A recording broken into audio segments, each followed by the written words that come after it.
What is up, guys? How's it going? Zach Ginn here. We are here live today. We are going to do a full acquisitions training and then a Q&A also. Really, all I'm here to do is help you become a better acquisitions person today. I don't care if you're a real estate wholesaler. I don't care if you're an investor, a fix and flip type dude that's just trying to make more money, or maybe you're a real estate agent or a realtor that doesn't want to go through the Keller Williams route and just do the regular sales like that. This is for all types of real estate sales. I mean, I'm not going to make it extremely general because I want to make it specific in all the industries, but I'm going to do just a quick overview of everything for you guys. Most of you guys watching this are not going to be live. You're actually going to be watching the recordings of this. So I'm going to get to it and we're going to get going. So just going to make sure we're going live here. I got my H2O, so we're ready to go there. But let's see. So we are live with the Flip with Rick YouTube, Zach Ginn's YouTube, and then Zach Ginn Facebook. Looks like we got some people in here. Comment below your questions, guys. I'd love to do that. I do a lot of Q&As, and I love doing those. I can do this for hours and hours and hours. But I'm just going to do an acquisitions training live with you guys, so you can ask questions in between the little sections on there too. I thought it'd be a little different than me just going on a Q&A, sporadically talking about marketing, acquisitions, what to do on the dispo side. We're just going to leave this on acquisitions right now. So let's get into it. Let's see. We got some people in here, and we're going. Awesome, sweet. So let's get started from the top. So if you guys don't know who I am Zach Ginn of Flip with Rick and Zach Ginn of the Zach Ginn channel and Facebook. I am a real estate wholesaler by trade, real estate investor also. I do a lot of creative deals, do a lot of wholesale deals, fix and flips, wholesales. I do a lot of that stuff. So I've been in the acquisition space basically since I was 17 years old. And I've basically just been talking to people and mirroring and getting that rapport building for a lot longer than that. So I'm really excited about this, guys. So let's get started on acquisitions training, because I know for a fact that everyone can get better. Real estate acquisitions and sales is a skill. It's just like playing basketball, shooting a three-pointer. The more you practice, the better you are. And having Larry Bird spit some knowledge about three-pointers, even if you're Stephen Curry, it always will help you out. So let's get started on real estate acquisitions. So the first thing we need to know about real estate acquisitions, if you're a realtor, if you're a cash buyer, if you're a wholesaler, you have to deal with a motivated seller. And in wholesaling, what you want to do is you want to find a motivated seller, get a contract for under the market value, and then sell that contract to a cash buyer and make a spread in between that. And what's the best way to get a good spread on that? Secret, it's not the marketing, it's your acquisitions and your sales skills. So the better you are at that, the better you can actually train people to do it for you. So let's get going. Check some comments real quick. See, we got some people going on. What's up? What's up? What's up? Sweet, sweet, sweet. Life is going well, man. We got some other questions. I'm leaving that towards the end of this. And ask your questions in between these so we can get going. But let's do something on the REI side of things. So let's get going on just being a real estate wholesaler, a real estate investor that's just trying, honestly, anybody that's trying to find something at a discount, a property, and get that under a discount, and talking to sellers to do it, we're going to get into it. So let's get started. This isn't going to be a beginner. I mean, it could be a little bit of a beginner's course, but this is for someone that doesn't know a thing about anything. This is kind of the guy that's trying to get their first couple deals. They understand wholesaling. They understand talking to motivated sellers, and this we can go through here. So let's get going. So the most important thing we do when we're talking to sellers, either on the phone or in person, is we need to understand one really important thing. Think about this. So I had Cody Hoffman on the podcast on Wednesday, and he said something very profound. I don't know if you guys watched that full hour and a half podcast with him. I think it was an hour. Not completely sure. But what he said was very profound when it came to real estate acquisitions. And he said this, Zach, what would happen if your mother, God forbid, she came to you in confidence and said, Zach, I lost my job. I don't know how I can afford these bills. I have this massive house payment and I'm in pre-foreclosure. What should I do? What is the first thing you're going to do? Are you going to be like this? Wow, mom, how many bedrooms and square feet is your property? That would be a terrible thing to say, right? What you want to do is solve their problems. Be a problem solver. That's what we are as real estate wholesalers, real estate agents. You're there to help solve a problem and an issue. Again, we're all here to make money, right? Like we all want to make money, but we want to actually be here and help people out and solve problems. That's how we get paid. The bigger problems we solve, the more money we make. So again, we need to just be a problem solver and just help people in their problems. So the first thing we need to understand with motivated sellers on closing a deal and being on a really good in acquisitions is we got to understand someone's why. Why would someone be open to actually selling their property? What is their motivation?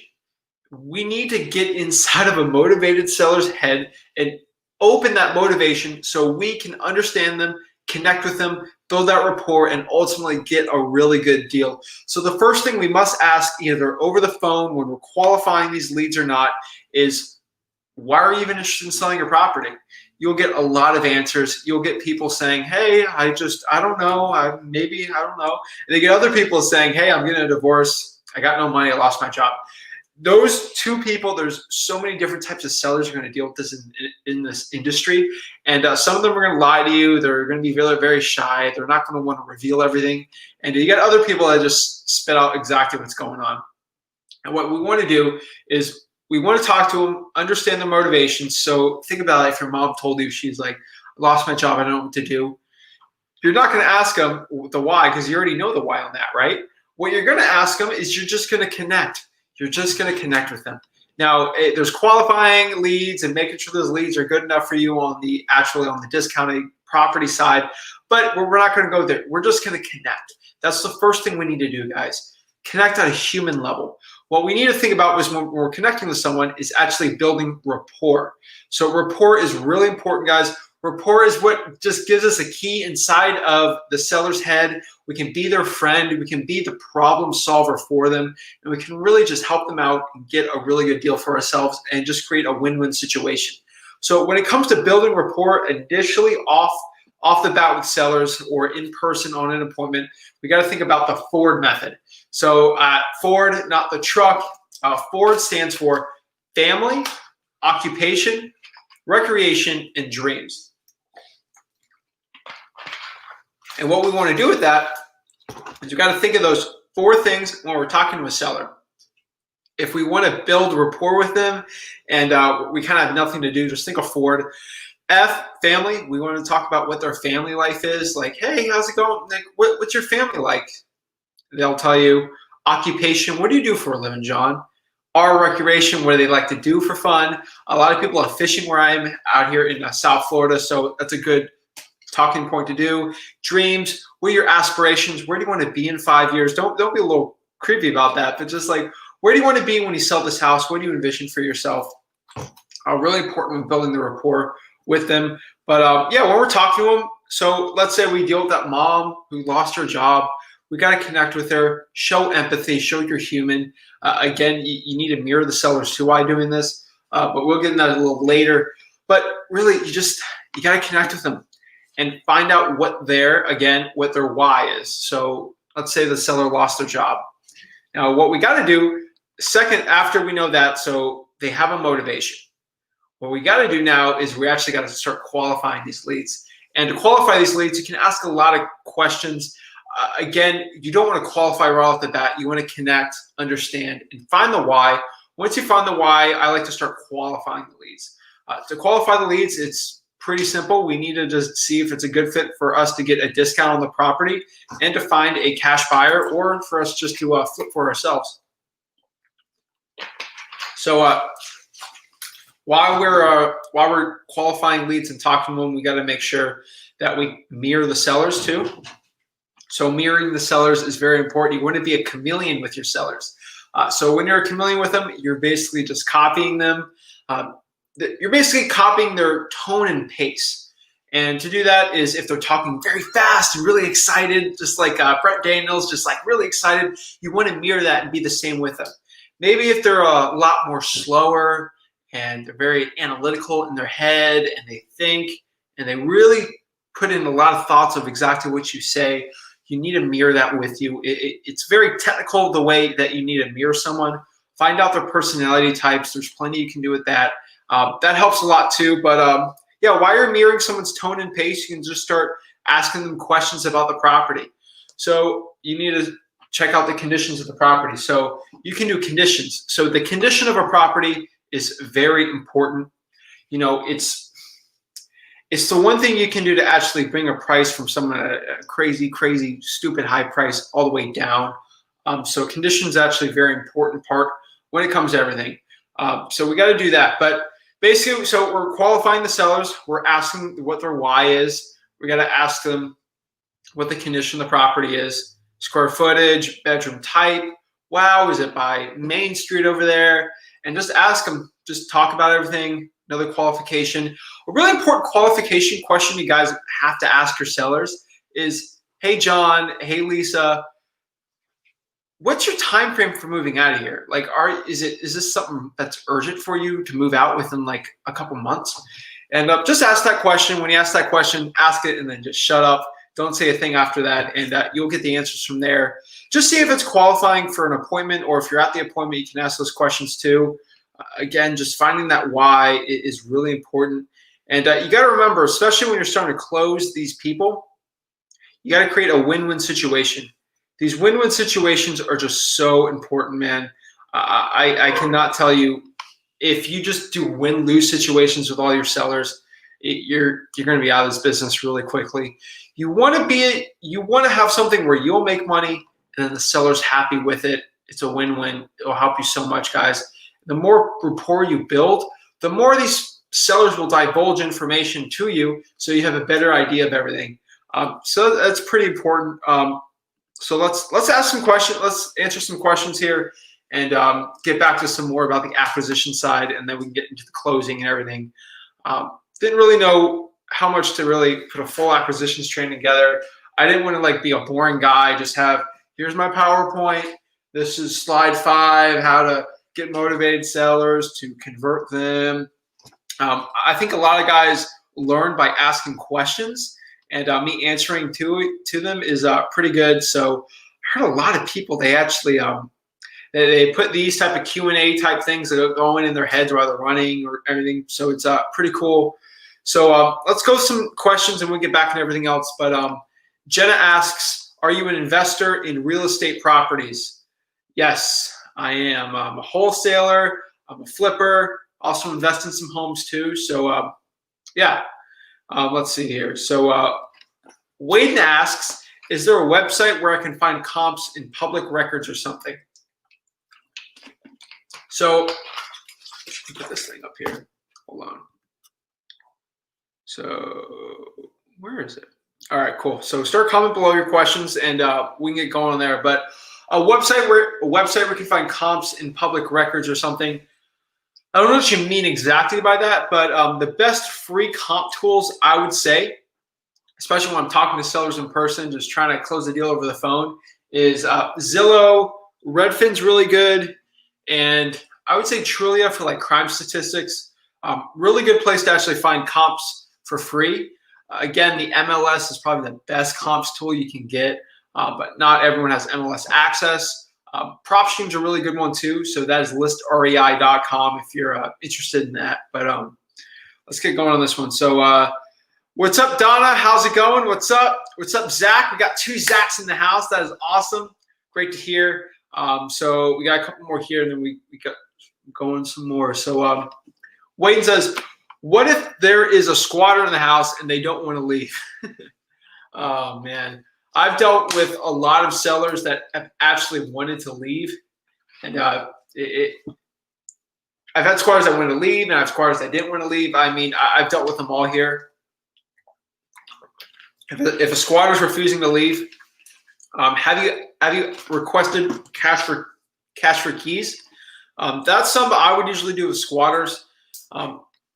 I'm assuming this is a rental property with a squatter in it and the seller is not living in the property. So what I would do there is I would just try to go to the house, talk to the squatter, and see if you can find a solution with them. And eventually they'll help you with the seller a lot more. I mean, squatters are always tough. Sometimes they're dangerous. So you got to be really careful with that. But usually with the squatter, it's really hard with this coronavirus. I don't know what market you're in. If you can comment below your market, that helped me out a lot. There's new legislation. You can't evict people. You can't shut off water, except the mayor in LA shutting people waters off for having parties. They're like 20-year-old kids. But that's beyond me. But you can't shut off someone's water because of corona. So it's all a mess. But with a squatter, cash for keys will be your best. If you don't know what cash for keys is, it's basically you're offering the squatter cash to leave the house. Change the locks. They can't get in. They might break in. And I don't know what kind of squatters you're talking about. Sometimes squatters are just like, I hate to say this term, but like heroin junkies. They'll come in at night, do their drugs in the house, urinate, and leave. Those destroy homes, and not a good situation. Or you got the squatter that's just living in there for free. There's a lot of squatters actually right now with coronavirus. They living in a rental property. They're in a state like California or New York where you can't evict somebody, even if they haven't paid for like 8 months, and you can't like turn their water off and you can't evict them. It's a mess. Honestly, it's a complete mess. So cash for keys is always the best solution for me. So offering cash to leave the property. Daniel says, what's up, Daniel? How's it going? In regards to the condition of the property, is there a price per square foot that you follow for light, medium, full rehabs? Not really. Honestly, I do a lot of my appointments in person, and what I really have the best success with is actually when I'm in there in person, I can kind of calculate in my head how much rehab needs to be done. So I'll know basically what the thing will sell for. If everything's perfect condition, I can take some things off for, let's say, for example, it needs a new kitchen, it needs new flooring, the roof's bad. I can calculate that all in my head, but price per square foot, honestly, in my market, it's like street by street specific. And it's also zip code specific too. So it's hard for me to explain that, but like in Miami, things like that, like you gotta go street by street, zip code by zip code. Like it's not like a simple calculation, especially in Florida. I'm trying to remember what market you're in, but again, I don't really go by that route. I just basically kind of shoot off my head, and I always just try to get the best price possible, right? And piggyback on that. So Riffer Boy, that's a pretty good one. How do you calculate rehab costs? Basically, from my years of experience and talking to contractors and just honestly flipping, I know exactly how everything costs. And it's hard for a lot of people to actually do it in the beginning, and people get really stressed out. I know that was one of the big limiting beliefs I had in my head when I started in real estate investing, wholesaling. I'm like, I'm never going to know what the rehab cost is. Guys, as a wholesaler, you're not a contractor. You don't want to be a contractor, right, man? That's actually a pretty cool, it's cool artwork. I gotta get artwork for myself, you know, get my face like that, but get myself cartoon eyes. But yeah, I would say it doesn't matter, man. The real thing you need to understand about being a real estate wholesaler, I'm assuming you're interested in wholesaling, but maybe not. But maybe if you're a real estate wholesaler, it doesn't matter. The way you make money is you make money by selling the contract to a cash buyer, making a spread. So we got to figure out not what the rehab cost is, but we got to figure out in a ballpark range what a cash buyer will pay for it. So if you know a cash buyer will pay for 123 Main Street for $100,000, we know that I need to get it for at least $95,000 or less to make 5K or more. And that's what we got to do. And you can use rehab costs more or less. I think connecting with people, it's hard to say now, like going to your local RIA will probably help you a lot too. But I don't know.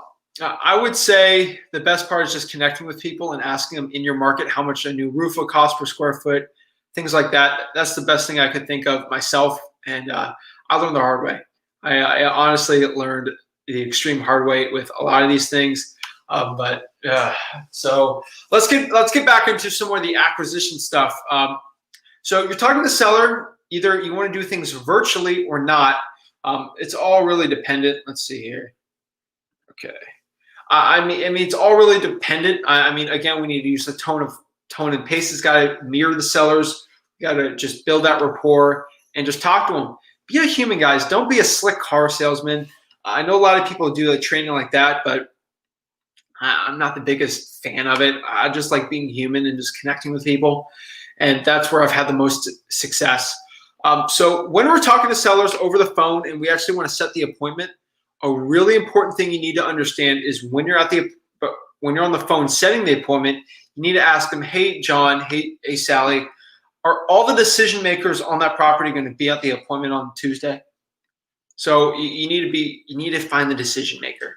I don't know if you need to find the decision maker, because I've had so many appointments when I first started real estate that I went on the appointment and John Smith was there, but Mary Sue was out with her girlfriends for brunch, and she needed to sign the contract too.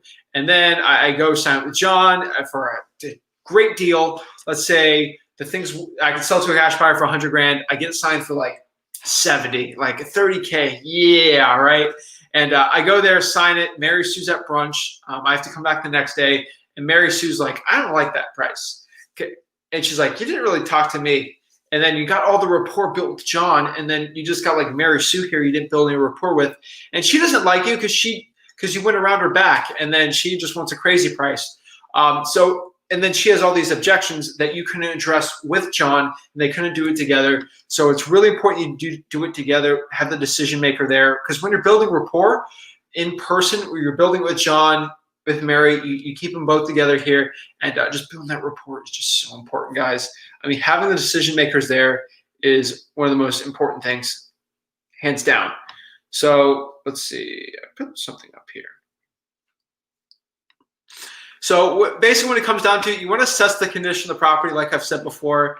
I hate to go back on this rehab cost thing, but just figure out what the rehab cost is. Like, just think to yourself, and when you can think of rehab cost, you can throw it back on the seller when you're closing the deal.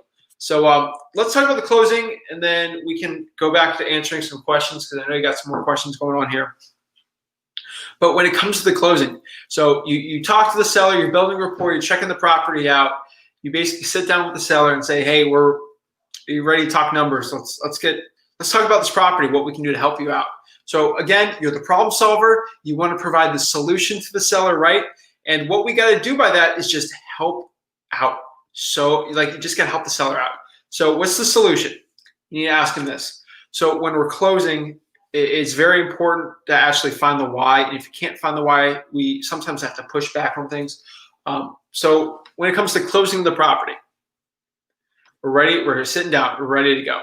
We're going to ask them this, like, hey, John, we're actually going to start pushing away here, because you don't want to be the guy. So think about a dog, actually. This is the best analogy I can think about with like closing and push, and the push and pull, the minutia of everything. So it's actually the push.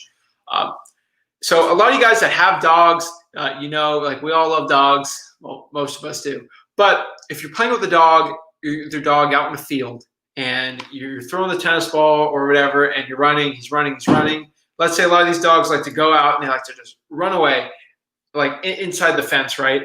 And what you do is when they run away, you're like, oh, shoot, what do I do? Like, that dog is the seller, starts bursting away and just running. What do you think the seller immediately in your head, your caveman brain? Oh, I better go run after that seller, go after him. The truth, what you have to do is, especially with dogs, I figured out, I mean, with my dog, with most dogs, is guess what happens? If I start running away, the opposite, if he stops and looks at me, most guys want to run. If you run after the dog, he's going to play tag and just run away. If I see the dog, I'm just going to go run away. And the dog will chase me because I'm pushing away from the seller. So don't think of your dogs as don't think of your sellers as dogs. But that's the analogy I could say, is just do the push.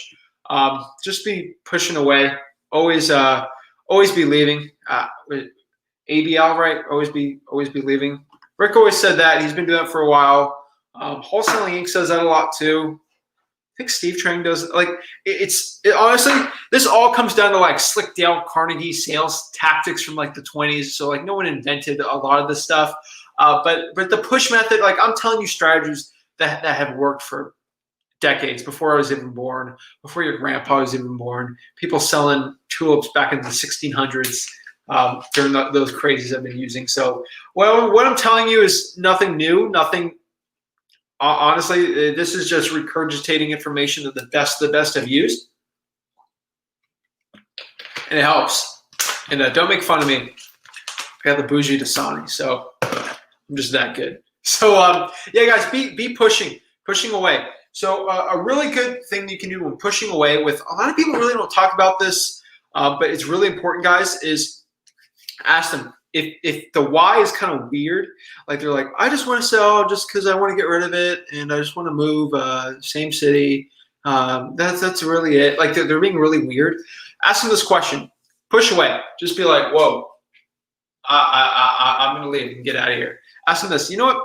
You know, John, I don't really, you're not really giving me any good reasons why you really want to sell it.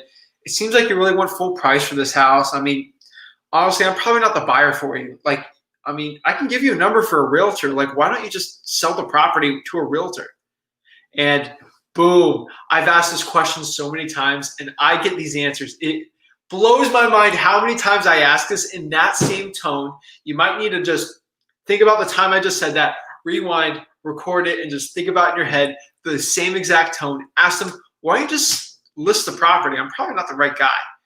You'll get, I'm telling you right now, your sellers will be like, I don't want to list with a realtor because I need to sell the house in like 34 days. There's an auction. I'm like, oh, you don't think, in my head, I'm like, you don't think you would mention that you have an auction in 20 days on the property, that you got to get rid of it?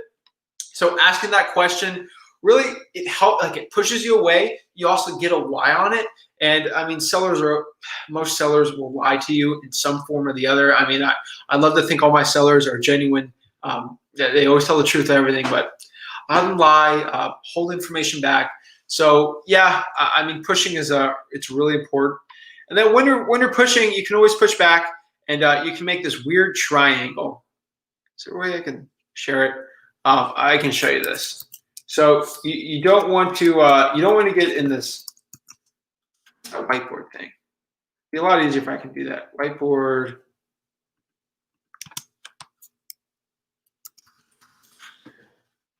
Okay, here it is, AWW. Right here. I can share it. It's a lot easier if I can share it like this. Chrome, right here. Cool. All right, you guys see it, right? All right, cool. So there's a vicious cycle you can be with your sellers. It's like a triangle right here. That's a terrible triangle. I'm not even gonna. So there's a terrible triangle. This triangle here is list. Oh my God, that's terrible, but don't make fun of me. List, cash, and then time. So it's a terrible like trinity that you can get stuck in. So this is basically how it works. So let's say you say, hey, John, hey, what I can offer you is, so let's say 100K is the price. I just like to make it easy, right? 100K. That is the price a cash buyer is going to give you for the house. So you want to be under that. Usually you want to be at least 95K. I mean, we all want to get it for like $20,000, right? But we're stuck in this triangle right here where we're like, okay, well, our cash offer here can be, let's say, oh, I wrote that wrong, 60K, right? And they come back to you and they say, and you say 60,000 cash, and they say, no deal. They're like, I want to get $90,000 for the house. What happens is you push and you say this, okay, why don't you just list the property, right? And then what they're going to do is they're going to go back on the time slot and say it's too much of a hassle. I don't want to list it. I'm going to have to pay commissions. I have to pay closing costs. I have to deal with the time. It's just such a hassle. And you say, okay, so time's the issue. So for speed and convenience, plus I'll pay all your closing costs and make it easy, I give you this cash offer. They're like, that's too low. Then go back to listing. And then you get in this weird rut. And that's the biggest issue you have to do. So that's a problem. That's like a little, it's a triangle trap you get into with these sellers. And I really want to get you out of that. So the way you can really like smash and karate chop that triangle out is you really just, first of all, I thought I exited out of there. The reason you get out of that triangle, a lot of wholesalers get into it, is rapport. Rapport is the one where you get out of it and say, you know what, John, I'm probably not the right buyer for you. I'm just going to leave. Like, you won't accept the $60,000. I mean, you're stuck at 90. I just don't think we're a good fit. You're just going to have to list this property. And then just act like you're going to leave. Maybe you do have to leave. And then you have the rapport. They know you're a good person. And honestly, when you leave, like 60% of the time, they were like, okay, let's take it. Or can you do 70? Like every time when you're leaving and you have that rapport built, they know you're a good guy. You do a quick, easy closing, you can get to it. But if cash is really their biggest issue, just list it. Like they should have been the qualification part, and the conditions should be in there. Well, they're really rough little triangle there, but it's rough. Again, when you're going to these appointments, you have to assume when you're setting the appointment, you got to set expectations with these sellers. So when I call my sellers, I like to talk to them. I say this, hey, John, I'm going to be there at 2 o'clock Tuesday, like we've said before. I just want to make sure we're on the same page. I hate to waste your time. You've indicated you don't want to list the property because of X, Y, Z. It needs some repairs in the condition of it. And a cash offer would probably be the best one for you. You agree, right? Yes? Okay. When I go there, I just want to make sure that all the decision makers are there on the property. Like I said, decision makers. So your wife, Mary Ann's going to be there too, right? Oh, she won't be there. Okay, is there a different time we can schedule so Mary Ann can be there with me? I just, you know, John, happy wife, happy life. Ha, ha, ha, ha, right? And you build that rapport like that, and you just have both of the sellers there with you. And it's so important. And once you get there, you set the expectations. Well, Tuesday at noon will work. So you do Wednesday at noon, right? Because I did Tuesday. Wednesday at noon works. And we don't do so, John, just so I don't waste your time again, you and Marianne will be able to make a decision if I go there to sell it that day, right? No, we wouldn't. Okay, well, what you can do is just give me a call back when you have a date ready where you want to make a decision. I can go by there, look at it, give you some cash for the property, and we can get going. Guys, I cannot tell you how many hours of drive, probably days and weeks and years of just driving in that car on appointments where there's no expectations set on everything. It's terrible. So always set your expectations. Say, will you be able to make a decision on the property if I go there? And it's really important. And then you basically say, will you make a decision if I go there today on the appointment with you? Yes. And guess what happens? Are you ready for this? So you go, you offer them that $60,000 cash, and they say, you know, Zach, I don't know. I'm going to have to sleep on it for a day. And then you're just melting in your head. You're like, right? Oh my gosh, what am I going to do? So what you can do is go, hey, John, remember on the phone when I asked you, like, don't say it in that tone, but it's just like going crazy. Hey, John, remember when we were talking over the phone and you said you were able to make a decision today on the property? I know you're a man of your word. You're a very trustworthy person. I just had the expectations you're going to keep your word, can make a decision. A lot of the times they're like, yeah, okay, we'll make it. We'll do. Can you do set? You know, it's so important, especially when you got like so many people going. But you don't get there unless you literally have rapport set. Like without that rapport, you're just gonna get brushed off. So rapport is really important. I mean, just honestly, like just talking to like random strangers and just talking to people, get your 1,000 hours of just talking to people in, and you can go there. Before I get any further, I got a lot of people commenting. They're getting value out of this. If you're getting value out of this, guys, this is my commercial for the day. Smash that like button. If you're on Facebook, like that button. Possibly share if you got value in any Facebook group you're in. I don't share it because I don't like to share in Facebook groups. For the podcast I do. But for this one, if you can share it, I'd really appreciate it. If you're on Facebook, like it. The reason why I'm saying like it is the more you like this, the more people that see this, and then the more value. Like you guys already know, I'm giving this all for free. It's amazing value. People, honestly, between you and me, people pay thousands of dollars for this information, and I'm just giving it for free because when I was 17, no one gave this for free. So I just want to give it out, help people out. Again, there's no, I'm not in that scarcity mindset. Just abundance to help as many people as possible, and maybe stress me out. Maybe you become a better acquisitions person, makes me want to get a better one. So let's sharpen the sword. If you're on YouTube, guys, smash that like button.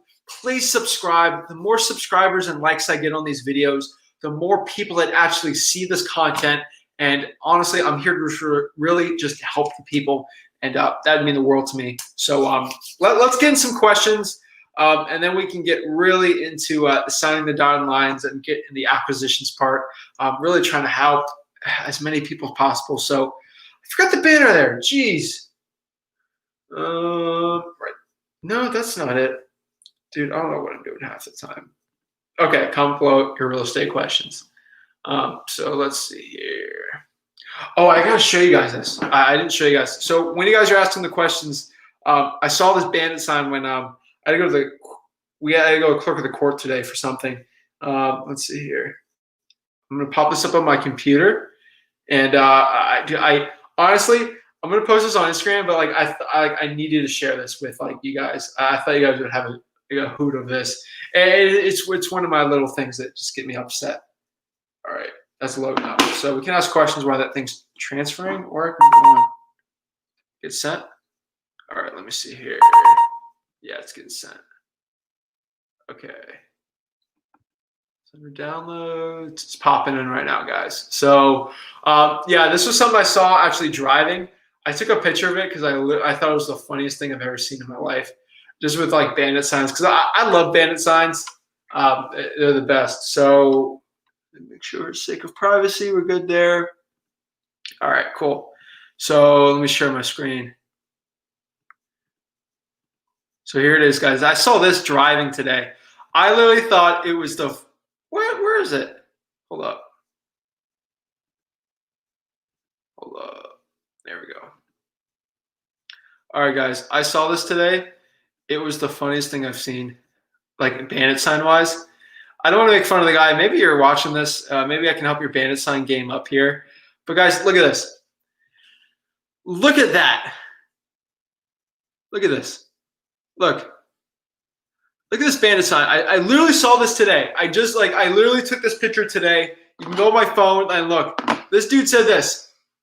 We buy and sell cars, trucks, boats, gold, and houses cash. Dude, what is going on here? I had to take a picture. It's 772. It's my market. Like I thought, like I took this picture today driving. It was the funniest bandit sign I've ever seen. It's like you're being the jack of all trades when it comes to motivated sellers. So this guy's buying and selling cars, trucks, boats, gold, and houses. It's so funny because cars, trucks, boats, and gold is just like, okay, that's all random. But then he puts the houses in there. It's just, dude, I thought I had to share it with you guys. It's so stupid. Guys, when you're doing bandit signs, you guys need to understand this. If you're buying and selling cars and trucks, just put that there. I buy trucks cash. You just make sure you're the expert in that market. Don't be the expert in boats and then being the expert in houses. You can't be it unless you're like an expert on both of them. But you can't be an expert on cars, boats, gold, and houses all together. The seller's going to get confused. They're not really going to take you too seriously. Like, I hate to roast that dude if he's watching this, but I'm sorry. Like, I'm sorry, man. It's some rough stuff, dude. But let's see. Jeez. Okay. So, yeah, I thought that was too funny to share. Just be the expert in houses, guys. I know a lot of you guys watching this houses-wise for marketing. I know this is an acquisitions training, but I had to share it. I thought it was just too funny. Just keep to what you guys do. But let's see. Boom, boom, boom, boom. All right. So Wayne, the squatter is. Let me stop this sharing on that one. All right. The squatter is a random person, not a tenant, not an owner. The house is vacant and there is no lease. The squatter broke in and claim the house. They even cut the grass. What a nice squatter, right? What a good person. Grass is, honestly, they're probably doing grass so no one actually knows something's coming up. Cash for keys, hands down, be the best one. And then they just have to get a notice to kick the squatter out. If you're a wholesaler, actually just talk to the squatter, see if you can take pictures of it. Squatters are very dangerous people though, like very unpredictable. So a lot of them are on drugs. Don't recommend you, if they let you in the house, I would be very cautious. That's all I can say about that. But it's a hard one. Cash for keys, just talking to them. Say, hey, is it okay if you could find another place? With coronavirus, they might not have a job or money, so it's really tough. It's always a tough situation. I'd say you might need to get law enforcement in there to kick them out. But I bought houses with squatters in it, but it's stupid, like dumb, like low prices, like 50 cents on the dollar for me to take care of this problem. Because the bigger the problem, the bigger of a discount I'm going to get on this property. But that's because we got the cash to deploy on these type of things, the flips. So a little different for me. But yeah, comment below any real estate acquisitions questions you got. I want to say this right. Aisha, hopefully I said that right. A seller is ghosting me and won't answer calls. Really motivated though. Is she though?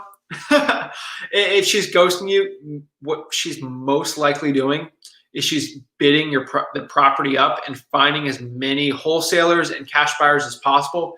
That's what happens when sellers start ghosting you. Honestly, the best thing to do when a seller's ghosting you is just go to the house and knock on the door. That is the truth. And there's no secret to that. If a seller's ghosting you, it's really motivated. Again, if maybe you're in Tennessee and you're virtually wholesaling in Atlanta, that won't work. But if someone local, I would say you should probably knock on the door and just go out there, right? Maybe you're driving for dollars one day. Just say, hey, I'm going to drive for dollars around that property, and I'm just going to knock on the lady's door. And try to get a contract right there, right? Get a printed contract, keep it in the car, and just go. If they're ghosting you, most likely they're talking to realtors, other wholesalers, and just trying to get the best price possible. And what you're going to do is you're going to call them in like 4 months. Unfortunately, they're going to say this. Oh, I sold it to John from John Buys Houses. And you're going to get really upset. So knocking on the door might be the best one. Well, Aisha got some more. Okay, cool. What can you do if a seller's ghosting you? Just keep calling. Again, what I've said is leave one voicemail every other day. Leave a text in between those days. And honestly, if you leave like 4 voicemails and 4 texts, something's up. You got to go there and door knock. See if she's screening her calls. That's another thing you gotta understand. So maybe it's like ringing, ring, and it goes to voicemail. Or if the thing is ring, it literally goes straight to voicemail. Maybe she blocked you because you're annoying. What you can do is call. Here's a trick. People, like, you got to be in $10,000 coaching masterminds for this. But here's ready for this? Just call from a different number. Call from a different number. Now, I'm going to repeat myself here because repetition is the mother of learning or success. I don't know what Tony Robbins says, but just call from a different number. She won't know who that number is, and she's either screening your calls. So when you call from your number, it'll say Aisha, like, oh, no, I'm not talking to her. So another caller, like, oh, maybe this is the magical person that's going to give me $1 million from my house. Hello? Oh, shoot. It's Aisha. Aisha. I'm saying it wrong. I'm really sorry. But call from a different number, text from a different number, and go from there. Or maybe you just have not your friend, but like a partner who's got a different voice. Maybe if you're a female, have a male call. They want to associate them with you, and maybe good cop, bad cop with that. They list the property on the market with an agent and then took it off a few days later. Ooh, okay. So that person's really conflicted. Maybe they're not even the right motivated seller. Like, if they're motivated, they most likely won't even want to use a realtor. So getting the motivation, just keep calling, call from a different number, maybe door knock and try to get a deal on the spot. Make sure it's not listed though, because you can get in trouble. Not in trouble, but you might have to pay a commission, or the seller would have to pay the commission, which makes your offer have to be higher. So do that. Hopefully that helped you a lot, because I wish people told me when I was starting out with that. Charles, my boy Charles, how would you suggest what we do, REI, why we are in this pandemic? Charles, I'm going to be honest with you, Charles. Dude, I made more money in this pandemic than I ever have outside the pandemic. Yes, my skills have just quadrupled in like just my talking to people and just getting my acquisition skills. It's definitely leveled up. My marketing's leveled up like crazy. But honestly, a lot of the wholesalers have exited this business in my market, and a lot of them just they left the business. And I'm telling you right now, this pandemic, I've made more money than I had before. And that is honestly because there was more problems from these sellers than they've ever been before. And the more problems that happen means we're the problem solvers, right? We're providing a solution to these home sellers. And what we can do from there is just help them out. So I've made more money. I mean, you've seen some of the vlogs that we've had. Our spreads are 40. I'm pushing 50K on the next one, but that's for the next vlog for you. But we got to buy that one first, get it closed. But $40,000 spreads are not uncommon right now in this pandemic. Our acquisitions, we had to hammer down Rapport like crazy. We're going in person for a lot of these. We're wearing our masks. I even wear gloves because I'm crazy. But I make sure I'm as safe as possible with these people. But they got the same problems. A lot of them are losing their jobs. They can't afford a lot of things, and they need help. And you're there to provide a solution as a wholesaler. So honestly, sellers need you more than ever right now. So don't think of it as a time. I mean, it's all a mindset thing. If I told you right now it's the hottest time in real estate, which it honestly is, like if you see the market, it's the best, especially for cash buyers. Like, oh my gosh, you get a property on a contract, the thing sells super quickly. So, realistically, with your questions, what you suggest we do in REI, I would say you stick with SMS. So if you want to start an SMS, you get 500 free texts below. What you can do is just go to batchleads.io/Zach if you want to actually get into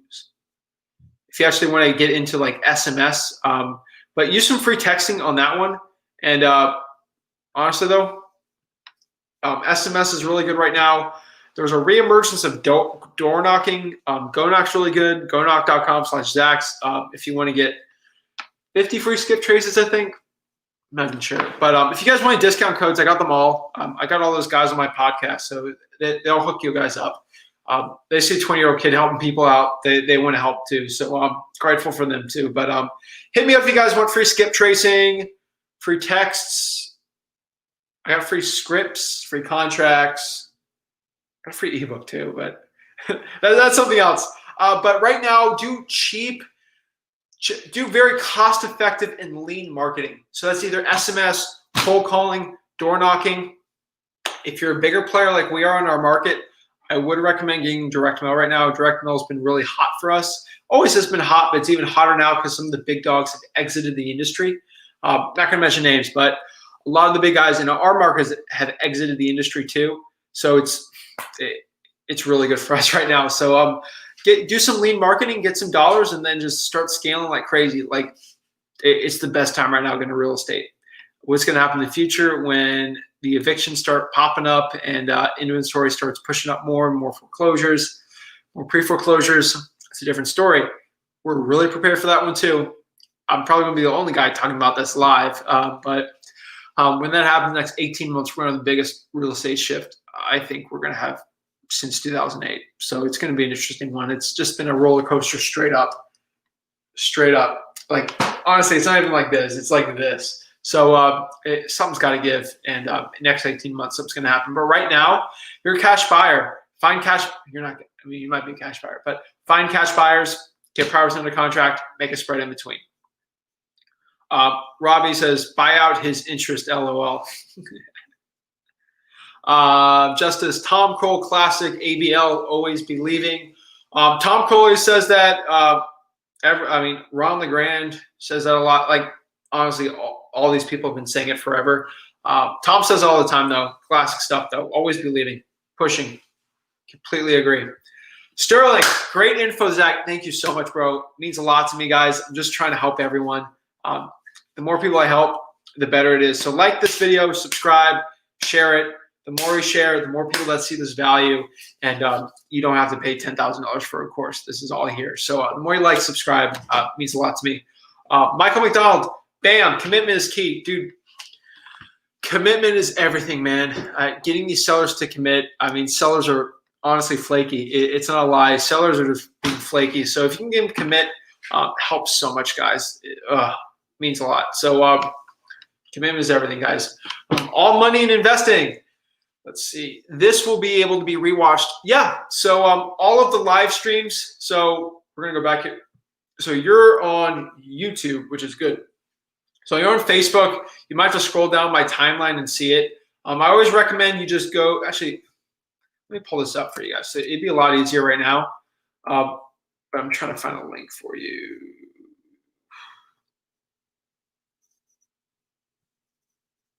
Alrighty, I'm trying to find a link right now. Just so all these are going to be able to be rewatched on YouTube and Facebook. Facebook, you're going to have to scroll down and find it, which is a little harder, but not really the biggest deal in the world.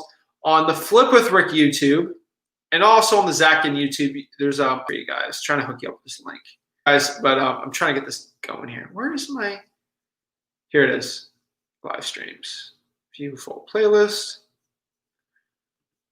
So copy, add, collaborate, settings. I think that's it. Let me just test it out real quick. Live streams I do, which will help everyone out with Q&As. Listen to the cars at like 2x speed. It'll help a lot. So here it is right here. So here's the Flip with Rick playlist. So this is the playlist. Just go on the link and just look at there. If you're on Facebook, just go Flip with Rick YouTube. Also the Zach Ginn YouTube page too, but I keep a Flip with Rick with the acquisition stuff. So let's go back. So yeah, just click that live stream link and you can watch these all on that playlist. So this one is specifically on acquisitions, sort of in the beginning, and then also I'll answer any question you really got. I want to do something like a creative finance live stream where I go into that, a marketing one, a dispositions one. I'd really just want to keep things very like boom, boom, boom, because they're like, ooh, Zach has a lot of good stuff about like dispositions, but like he's all over the place in some of these Q&As. So I want to start a little series. It'll probably take a whole month to do, but comment below what you guys like, what type of topics you want on it. So I'm going to be able to do an acquisitions one, a marketing, a creative finance one, a dispositions one. Let me know what other ones you want to do. I can either do like a flipping or like a landlord one if you want to. Just let me know what kind of topics I can make on these live streams on every Friday, 5 p.m. we can do, and we can get better together. But yeah, you can rewatch these all live. They're really weird. I did a 3-hour one once, and it took like 2 complete days for it to like process. But they're always going to be rewatched, so you can do that. And sometimes on the Flip with Rick YouTube, I'm sorry guys, but the Flip with Rick YouTube is monetized. So we just do that to cover some of the costs because Rick always wants things to be profitable. So we just put some ads before these sometimes. And what happens is like you know those little like yellow things in between. I monetized one of them and I didn't look at anything, and it ended up one of the live streams had like 30 ads in between it. And I was so sorry. Like it took me like an hour to figure that out, and I figured out how to take those out. So if I do this here, it might come out in the first hour, like 30 little like things. I'll stop you. You have to watch it for 30 seconds and then go back 5 minutes, another ad. Guys, I hate that stuff. But initially for like an hour, it's like that, and then it like takes off. I don't know why it does that, but sorry on our YouTube guys, but I always intentionally take it out. So let me know. I hate those like in between ads. They drive me insane. But all right. So next question here. Daniel says, can you talk about the word tracks and use to set up an appointment with a seller in the initial call? What reason do you give them as to why you need to visit the property? Okay. About the word tracks used to set up an appointment with the seller in the initial call. Well, to set up a call, it's like, hey, I legitimately want to purchase your property. like, would you, because I don't want to get in trouble with these guys doing virtual stuff because it's kind of the opposite of it. Like Chris Chico, because his stuff is really good too. But like, I like to do them in person, so it's just like it's a push and a pull. Don't want to get myself in trouble here because a lot of you guys do things virtually. I mean, what? Honestly, if you want, you guys should get them all done in person. That's my opinion. Unless you're like this, like like you're making like $15 million a year in wholesale fees. I don't think you guys should be doing a lot of these virtually. I mean, I do a lot of virtual deals. I do North Carolina, Georgia, Tennessee, Michigan. Those are the ones I do virtually, but in person, I get the biggest spreads. So what I say is, hey, I'm ready to go visit the property. Oh, I don't want you to come by my property. Well, how am I going to see the condition of it? Can you have someone come by and take pictures? Wasn't that the same thing? Like you can get like these people want you to actually go in person. A lot of people like face-to-face talk. Now, if you're talking to like a 25-year-old seller, it could be different. But yeah, just talk to them on the initial call. Just say, hey, what time can I swing by? I like talking to. What I like to tell these people is like, hey, I'm old school. I'm talking like a 7-year-old person. Like I'm 20, so I talk to a 7-year-old person. I'm like, hey, I'm old school. Like I like to meet people in person. We can't really shake hands right now with COVID. But like I'm an old school guy. I want to actually physically see and breathe with this property, touch it, like see it. I want to see you. And I like to do things. If it's a guy, I'm sorry for the women saying this, but it's just like there's like a bravado these men have. Just like I'm old school. I like rough and tough things. And honestly, I like to touch. It's insane. It's like you touch. I like to touch the walls. I like to meet people in person. I'm old school, man to man. You don't have to be like that if you're a woman. Women are better closers, hands down. Don't tell the men that, but that's a secret. Women have better closing rates, especially in wholesaling, in any type, especially like car sales too. But they're because women are a lot more approachable and they build better rapport. But yeah, that's the way I kind of do it with the guys. If it's a women, it's just like, hey, I'm old school. It's okay if I go by the property. I have a mask and everything, and they're always good for that because they know you're legitimate. If you go by the property, you're legitimate, and they really appreciate that. A lot of people like doing everything like over the phone. It's kind of, I'm not really big on that one, but let's see here. What to do if the seller is, we already answered that one. How many deals have you gotten by knocking on doors of sellers? I can't really quantify that one too much. We do a lot of subject to stuff. So, I mean, does that technically count as a wholesale deal? Not really. Knocking on doors, maybe like 2 on subject twos. We're getting the door knocking stuff done right now. So we're using the Go Knock app. For that, we got a team going on now. It should expect to be more wholesale. I think I've only got 1, and that was me physically knocking on it like on the early days. Good times. Thanks. Charles says, thank you. That makes sense. Thanks so much. Anything to help really. That's honestly what I'm here to do. Just trying to help people. Don't spend these crazy amount of money on courses. And it's cool listening to like podcasts that we do. Like the podcasts help a lot of people. But like if you have a burning question, like Aisha had there, just like someone's ghosting you, like just go on a Friday Live and just ask the question and get it answered. It helps so much. It's like, let me go watch this acquisitions podcast and possibly they can someone ask that question and you can just ask the question. That's why I really like it. It's live. This is live. People like that. But there's something about rewatching something and then just listening to their questions. It helps you because you're like, oh, I never thought about sellers ghosting me. They ghost me all the time, but I never asked that question. Like Aisha asking that. Probably there's probably 10 other people that have that question or they've dealt with that before, but they just let the seller go off and lose the deal. So using the other phone number can help a lot too. But let's see. Guys, I want to see who asked the most questions on this. Whoever asked the most questions, you'll win a special prize, I guess, get a shout out. So whoever asked the most questions gets a shout out on YouTube and on Facebook. So we'll see who's the winner on that one. At the end of this, I'll go out and I'll go count them and see who's the winner. But it's pretty tight right now on let's see on YouTube. Let's see who's winning right now. I would say Jenna on Facebook's pretty good on there, and Charles is doing pretty good. And Aisha, I think she's winning. Aisha and Daniel, they're fighting for top dog there, but we'll see who wins that one. More questions, the more you learn, and that's honestly the best. So, Daniel, so let's see. All right. So, is the push method the most popular sales technique you use to get sellers to lower their asking price?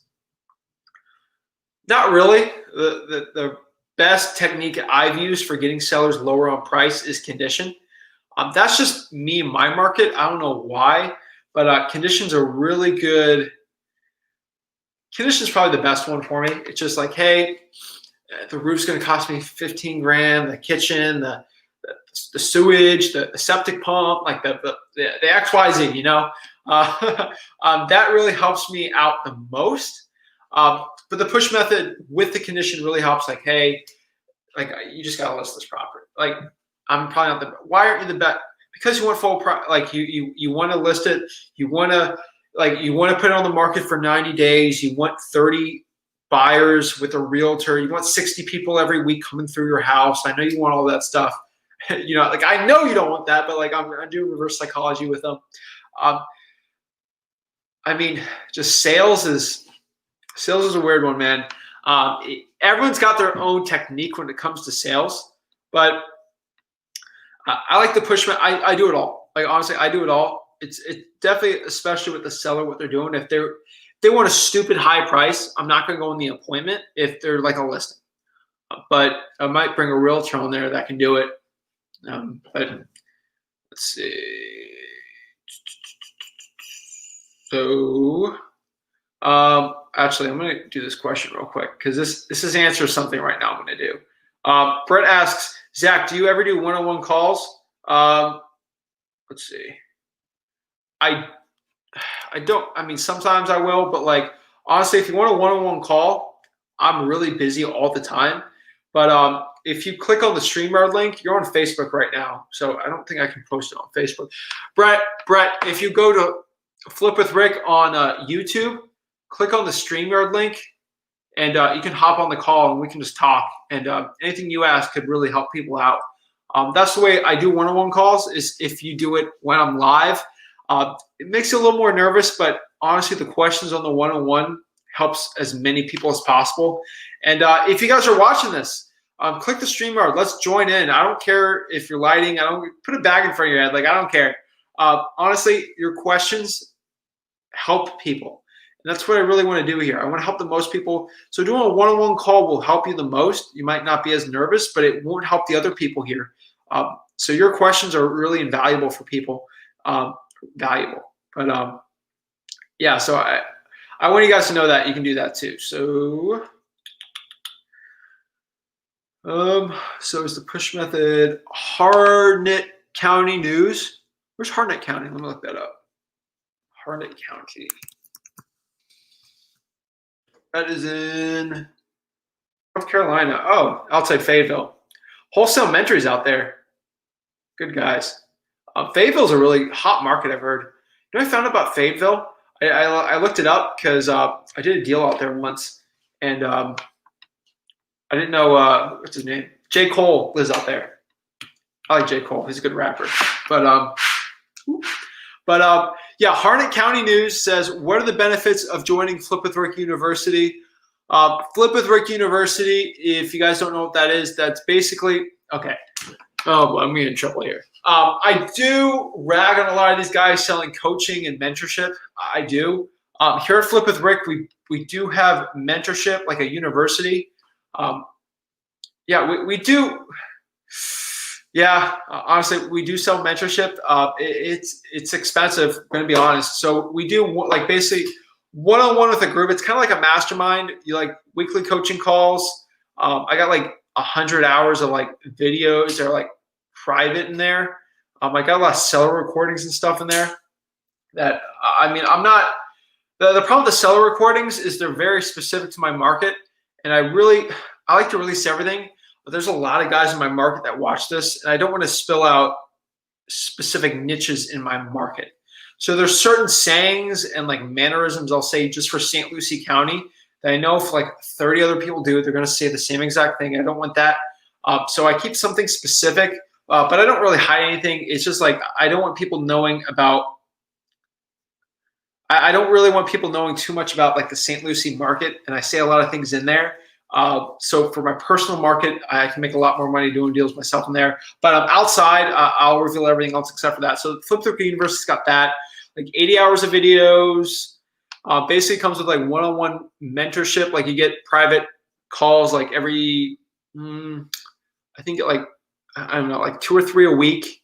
No, 2 or 3 a week. No, you get like 2 or 3 in a year with just one-on-one with Rick and then some one-on-ones with me. And then you get like weekly coaching calls, kind of how it works. And we just give you game plans and we tailor it one-on-one how you can specifically. It's like I got people in there that's just like, hey, I've gotten a couple deals, but I really want to scale up. I literally tell them, it's like, you're going to put $2,000 in SMS here. This is exactly what you're going to do. 3 and 3 in cold calling. This is how you're going to hire that person and blah, blah, blah, blah, blah. That's the Flip with Rick University. It ain't cheap. We capped it off at 10. So only 10 people can get in there because I've been in masterminds where there's like 50 people in the Zoom and it's just like, it's not one-on-one. We capped it off at 10.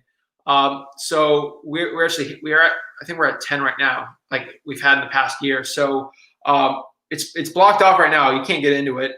Like I don't do it for the money. Like honestly, I'm a real estate investor, wholesaler. So like the benefits is it kind of does everything for you. It gives you an exact game plan of everything. Just like how to, like, what should I do?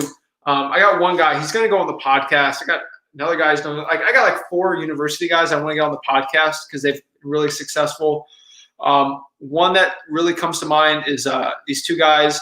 They came in doing no deals at all. I just gave them a game plan on SMS, and they got 5 in escrow right now. They've done 7 deals, and they made $80K their first month. And they got the HUDs and everything.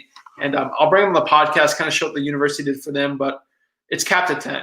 So what you can do, though, is you can apply to it. Do I even have it? I got to type it.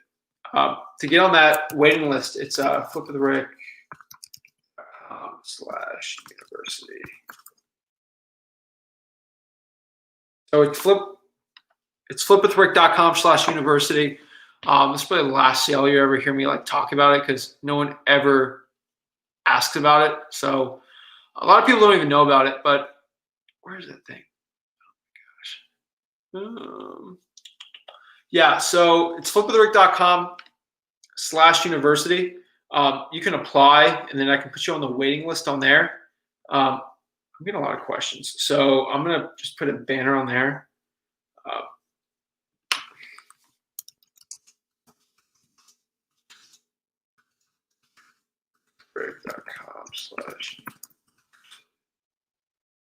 Okay, so that's the wait. Oh my God, what is wrong with me? So that's the waiting list. I'm going to be honest with you guys on that, though. Here's the thing. Yes, I do rag on literally everybody on like selling courses and stuff, and it's honestly not a course. What I'm going to tell you right now is if you want to get your, like, I want to give you the information to get your first like 3 deals. Like I want you to make at least like $50,000 in deals. Oh my gosh, I don't have notifications off there. I bet you guys can hear that, right? Because I'm doing this all on my Mac, so do not disturb is on. Okay, so with the university, I hate selling on it. Like I'm not selling it, but like honestly, it's capped at 10, so you can't even join it right now. But you can go on there, book a call with someone. Sometimes I do them calls, but a lot of it's like just a sales guy. He'll basically take your information and see if you're a fit. Rick accepts like at least maybe he accepts like 60% of the people on the waiting list, and well, he just wants to make sure you're in a good market that works, and he also wants to make sure. So he wants to make sure you're in a market that will work and you'll be actually successful in it, and we can put you on the waiting list there. But I mean, you're going to call me a shill for going out and selling coaching. Like we do it. We kind of do it because we like it. Rick's honestly bored. He does nothing all day. I honestly just, well, he does a lot of work, but like I run his whole business operations, things like that. So he's got the time to do it. So it's mostly with him and me too. But basically it's one-on-one. You're in a group with the university, capped at 10, and we basically help you become a full, complete real estate investor. So the average guy is making in between like 20 to 30K a month in revenue with these guys, and it's pretty good. So we keep it at 10. We don't really like to do too much with that, but yeah, that's the university. But my goal here for you guys at Flip with Rick, Zach Ginn, everywhere, I want you to, like, honestly, you guys can get your first deals by watching these lives. Like, I give out all this free game for free. And I don't like people paying $5,000 for like an acquisitions course. Like I got a bunch of acquisitions videos and stuff, but a lot of people pay because they have the information like really organized really well, and you get like the one-on-one with me. I can't go one-on-one with, what is it, 2,000 like YouTube people and like thousands of like, I don't have the time for that. So that's kind of what we do like that. I can't go one-on-one and go in your market and just tell you exactly like do this, this, and this, and this. And I can't have hours to research your market like I do with those people.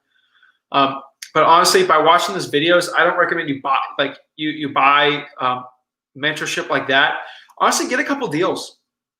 And once you're like, man, I'm making 6 figures a year, but like I want to scale up, I want to get 7 figures.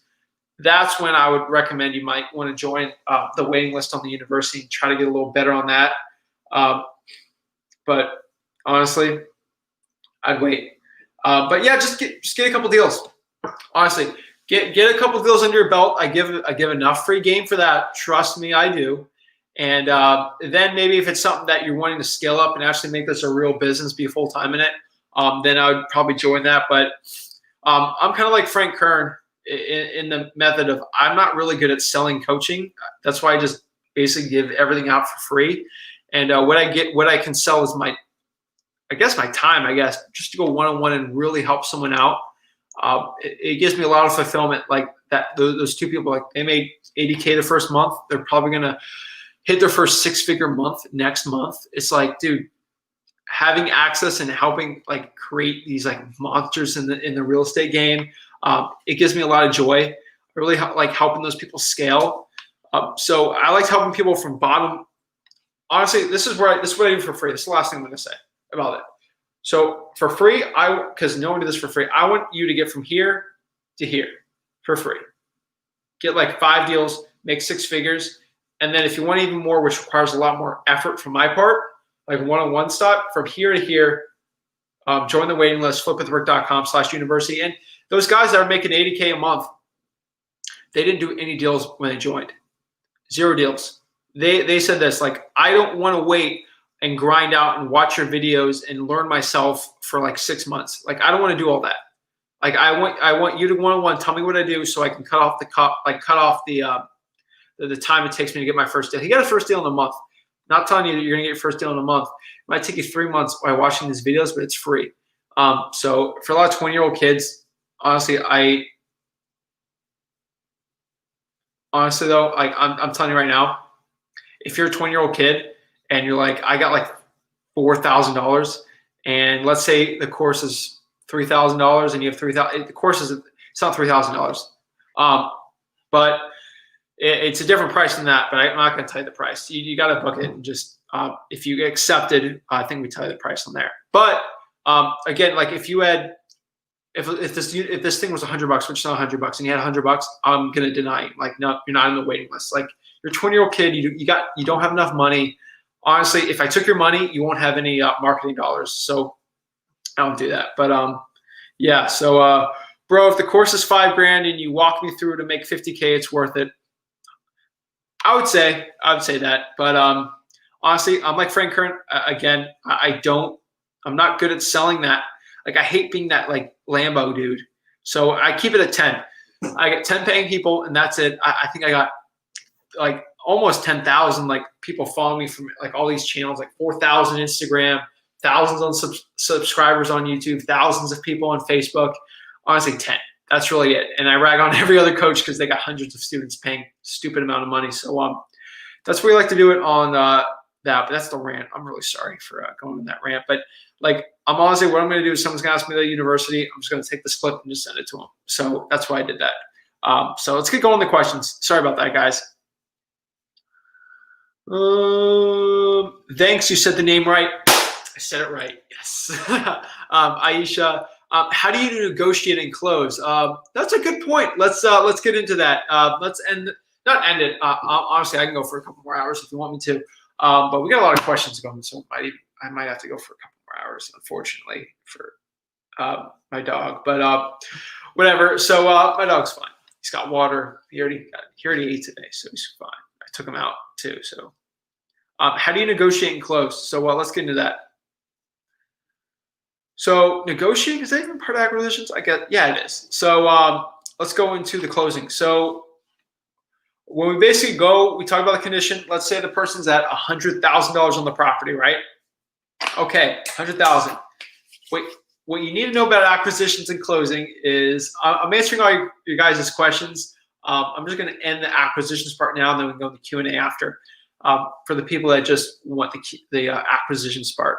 But basically what you do is like, okay, what you need to know, this is classic sales, is you don't say the price first. Never say the price first, because what happens with sellers a lot of times is they'll tell you a price that is so like lower than you ever even expected. So for example, I've had deals before where it's just like 60K, I could make 40K. Like that'd be the most craziest deal. And you ask them like, hey John, I really want to purchase this property. I think it's a really good fit. We want to buy this in like 14 days. I want to pay closing costs. If I got all this stuff for you, where were you at with this property? And if you can just get this thing sold, get rid of it, we buy it cash, what price were you at? And then what you do is you shut up. God gave you 2 ears and 1 mouth. So proportionally, we're going to say that you're going to talk. So we're going to cut it off, and we're going to shut our mouth. It's going to be a weird, awkward pause for like a minute because that person's thinking. And what you're going to do is just don't say a word. I don't care if I go quiet. Like I asked a question, and I just say, what price would you be at if I did all that? Like I can go silent for like, I've gone silent for, it felt like an hour I went silent with the person, but I was honestly silent for like 20 seconds. But you went silent, and they said, 50,000 is probably what I can do. And then you were like, oh my gosh. And then you can negotiate from there. But they're all not like that. That's like extreme rapport building that you do there. And they had a big, massive problem. But that's how I actually do that. But when it comes to negotiating is a tough one always. So let's say you say 60. They say, I have no idea what this thing will sell for. I get that all the time. And basically what I say is, okay, so would you be okay with me purchasing this property for $10,000? No. Okay. So you have a baseline, John, of how much you would want to sell it for then, right? Yeah, but I don't know how much I want to sell it for. All right, well, will you take $10,000? Like, okay, would you take $10,000 then, jokingly? And they're going to be like, of course not. They're going to say that. I'm like, okay, well, it's balls in your court. Like, I'm going to give you 10,000 is my price. Like, what's your? I was thinking more 70. So then they reveal that price to you. So that's how you get negotiations done when you can't say the price first. You literally it's like tennis. They give you the ball there. You just hit it back, right? And that's what I do when I push things back on them. When it comes to negotiating, let's say they're at 70, you're really at 60. 70 is a really good deal. The way you can really fight it there is just like, most of the time, I like to make it easy. Just like, hey, you're at 70, I'm at 60. Let's just meet in the middle at 65. Let's call it even. And most of the time that works. The real negotiations is when they're at like 90 and you're at like 60. Because they say 90,000, like, wow, really? Because I was really at $60,000. And you're just like, oh my gosh, you got to negotiate them down. It's like, well, how did you come up with 90? They'll give you the reasons for it. It's like, really, at 90,000, like just like that little triangle, you're just going to say this, you should probably just list the property. And you're going to go in that little triangle like, oh, I can't list it because I got to sell it in 30, 40 days. And remember the condition of it. Well, if consider the condition, I really have to be at like 65,000. Oh, can you do 70? Then negotiate from there. Again, not every deal is a deal. If you know 90 is not a deal, sometimes you just got to walk away from it. I hate doing that. you could, I'm not going to really, this is wholesaling. So I'm not really going to get a creative finance. I have a creative finance. I'll do a creative finance live for you guys to help you guys out with that. But yeah, I would say with negotiating wise, that's how I'd close it. Let's see here. I'm trying to get these all the questions in order. Geez, these are a lot of questions. Oh my gosh. Okay. So yeah, just with closing the property, you go from there and you either negotiate on the price, you agree on the price, you get a contract signed, and you go from there. A lot of people ask me, Zach, how do I actually find a contract? Boom, boom, boom, boom, boom. Where is it? Flipwithrick.com/contract is where you get a free contract from me, where I can give you guys a contract on that one. So hopefully that helped you. That's how you negotiate it, and you close. You just get them to sign the that contract below, and you go in the price and you go. Either you go from there. I recommend you read Never Split the Difference with Chris Voss. It's a really good book on negotiating. Jordan Belfort's straight line system's pretty good, but it's a little different than what we do as wholesaling wise. But that's honestly how it's like no nonsense. Like I'm at this price, you're at this price. Well, remember, I know you're at $90,000, John, but remember the roof, the repairs, things like the last question I got from Daniels is like, I just go off the conditions. Like remember the roof is $30,000, the roof is $10,000, the kitchen, like it's all adding up. It's like really expensive for me to buy this. And it's like boom, right? And you get a good price doing that. So hopefully that answered your question. That's kind of how I end up the closing part of that one. Red players, so if you're reading this, I hope you're having a good day. I'm having an amazing day. Are you kidding me? Every day is amazing. Oh, that banner's still up. Get out of here. Seriously, guys, comment below your questions.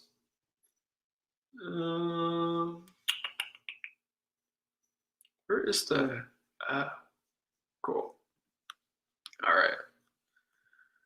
Boop, boop, boop, boop. Alrighty. I'm trying to pop up these questions. There's so many. Okay. Do you have contracts that you use for wholesale? Again, I have to pop that up again. I'll do it like this. Flipwithrick.com/contract.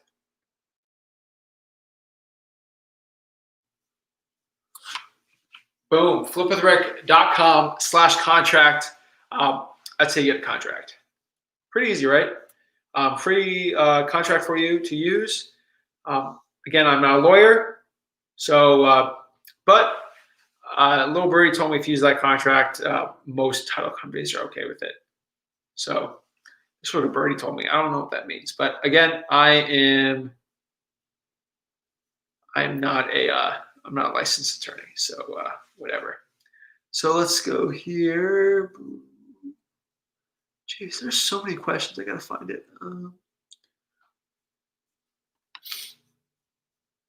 Okay, yes, that one. What's the most ever made in a sale? Let's see. I think I made $80,000 one flip. That was the most I've ever made. Again, that's for the company though. So, is it a big virtual market in North Carolina? North Carolina is pretty big virtually. I know a lot of guys are out there. A lot of people do them in person. Jamel Gibbs actually does a lot in North Carolina, and he also does a lot virtually too. So he's really good in the North Carolina market. Max Maxwell, Real Estate Guru, Wholesale Mentories there. Let's see. I'm missing so many good North Carolina people. There's so many good people in North Carolina. I'm not going to mention anymore because I'm just going to forget someone, and I feel bad for doing that because there's so many good North Carolina people. Alrighty. Free game. I love it. That's all I'm trying to do, man. Just trying to help as many people as possible. Let's see. How do you JV and protect yourself? The way to really protect yourself is have an agreement. For you, Aisha, if you're going to JV, I'm assuming you want to JV your specific contract, right? Let's see. If you want to JV, if you have your own contract and you actually want to do a joint venture with it, with someone else, and you actually want to like use it kind of a dispo, make sure you have the property under contract and they have the buyer, and you can protect yourself like that. Again, use very trusted people in the industry. Don't use people that are very sleazy and they haven't had success with JVing. Honestly, just ask around your market. Like, hey, has Zach Ginn, have you ever JV'd with him? Like, how's his reputation? Oh, JV, it was amazing. Do it from there.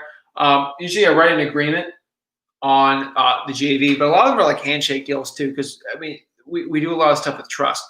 But if I have a property under contract and I want to JV with somebody, usually you can do a written agreement with that.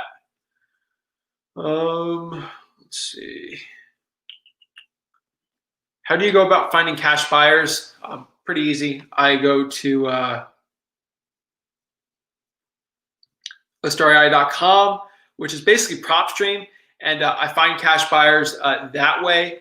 There's little flippers on there. You can find cash sales and then export the corporations and the people that buy things off of cash and then resell them. They're actually flippers, and you can do that all off of PropStream. And you can find cash buyers easily. What you do, you either go to Lead Sherpa, batch leads. You can skip trace those LLCs and people, and then just text blast them and find cash buyers that way. Networking is really good. Facebook groups are amazing. I love Facebook groups, especially for finding cash buyers. You can network with 1 million people. Honestly, your net worth is your network. So just networking with as many people as possible is the best thing to do.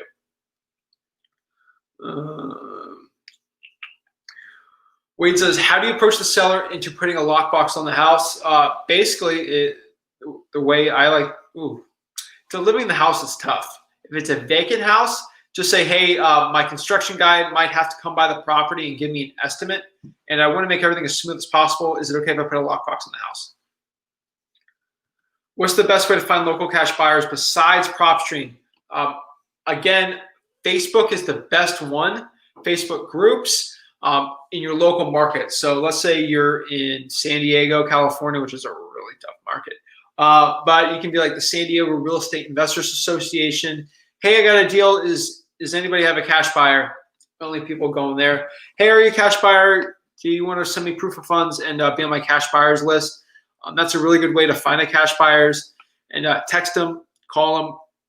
I would say Facebook groups is probably the best one. Craigslist is a little sleazy right now. I don't know. I'm not really big on the Craigslist type stuff.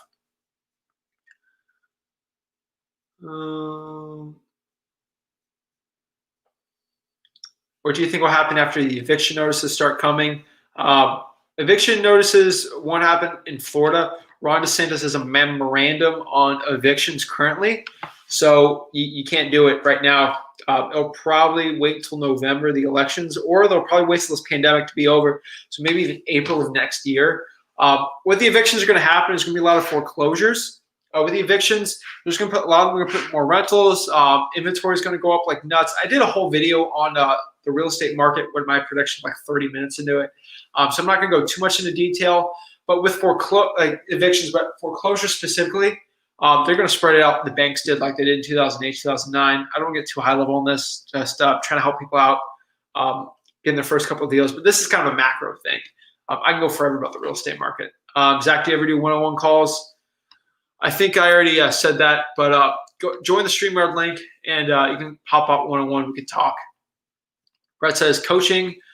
Again, 99% of my coaching is free. I think I do free coaching to 10,000 people at least, and then to 10 people I do paid coaching. So fliptheword.com/university. You can be on the waiting list on that one. We got some people going to hop off the university, so maybe you get some people on the waiting list, but not really right now. Join the waiting list, and you can get on there. But the more and more subscribers that we get, the less and less likely you're going to be in that university. So and then we can make it like Harvard, like we get the best of the best, you know. But every seller wants top dollar for their property. How can you determine on a call if it's even worth going on the appointment or not? Again, that's all about qualification. Ask them why they don't just list with a realtor. If they say, well, I'm going to list with a realtor, say, okay, is the condition really good? What's your time frame? Are you okay with people parading through your property? Like 60 people a month, open houses, you possibly get infected. Is that okay? Okay. If you want to list it, just list it. If you want top dollar, just list it. Oh, I don't want to list it. Okay. Well, would you be open to a cash offer? Again, rapport is really important for that, Daniel. Hopefully that helped.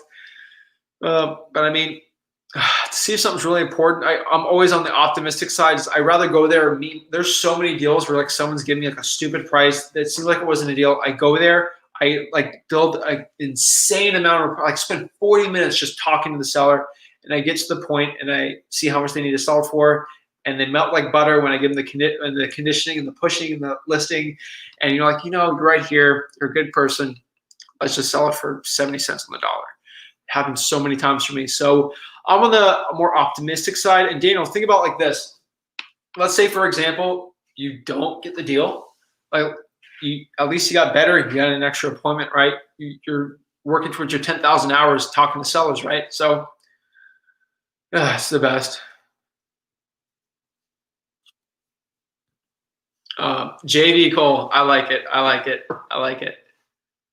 All right, we got some more questions here.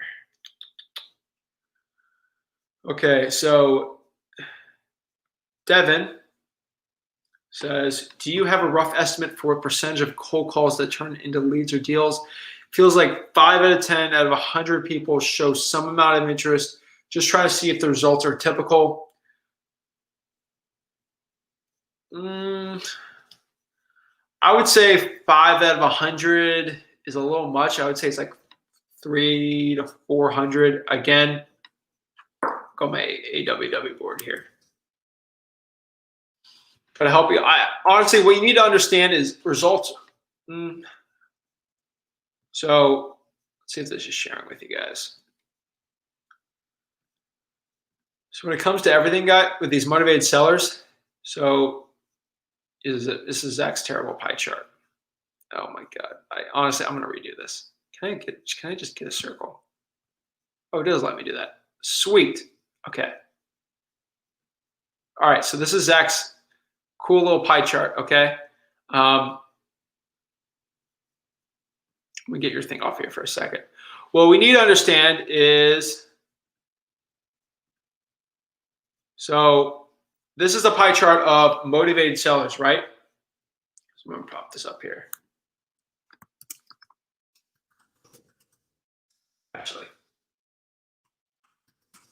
real estate sellers. We know for a fact that I would say right here. All right. Can I go back on this one? Yeah. So basically, right here where the red's kind of shaded in here. Oh my God, that's terrible. But this little red area right here, which is about 80%, are just for listing. So these are people you can't even get to. They're all just going to be on a listing, and then that's rough. Like, we're not going to even talk to these people. What we're going to change the color here is, we'll do green for money, is this 2%, this 20% here are actually in the motivated category. So they have a rough property, the seller it's vacant, it's high equity, there's a pre-foreclosure, it's motivated. Out of the motivated ones, I would say roughly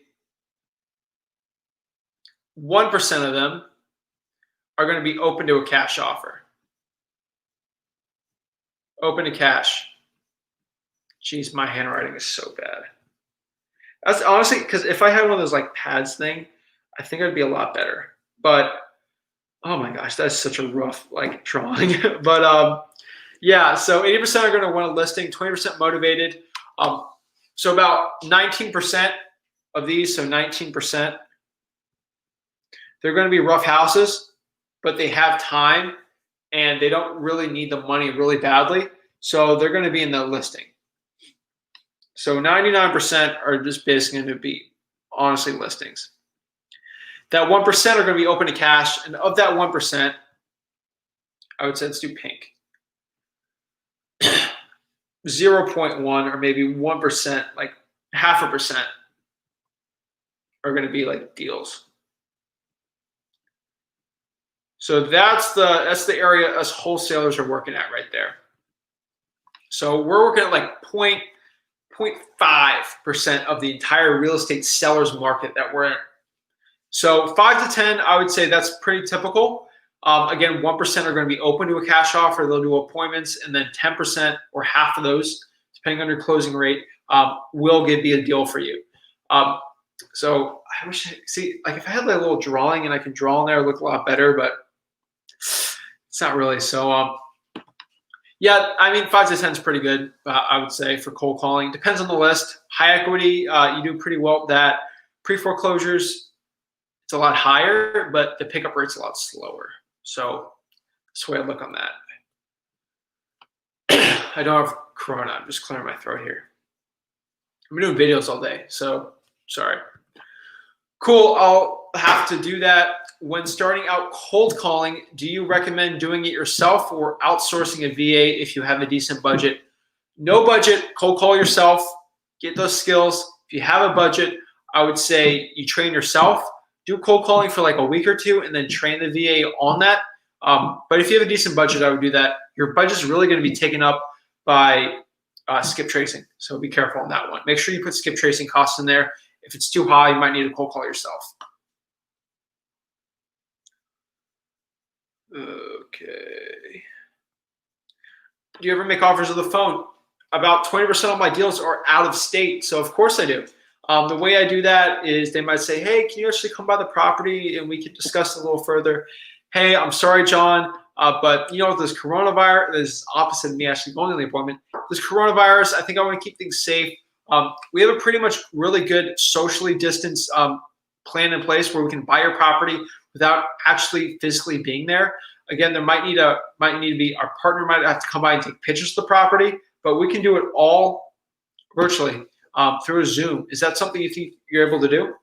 Yeah, then you do it from there, and you just go all out, and you go do the virtual Zoom one. They can show you it over the Zoom, and you can basically do the closing over Zoom or over the phone and get it done. There's plenty of people that do that too. Closing over the phone is pretty good. My comment pop up? Of course it did. I just answered it, Brett. I think, what is it, the cold calling? Yeah, skip tracing is really expensive. So see if that's within your budget. And last couple questions. What is the most recommended list for finding your first? What is the most recommended list for finding your first deal? I would say door knocking, code violations, probably the best one. High equity is a really good list. Tax delinquents, kind of rougher where I'm in Florida. A lot of people find a lot of success with that. Pre-foreclosures are good too. I'd say those are the best ones. And then, I mean, standard equities, you can always get deals from that too. Harnett says, do you use bandit signs? I used to. Really, they're banned in a lot of my counties. You actually get arrested for them now. So no, not right now. I used to be the biggest bandit sign guy in my county.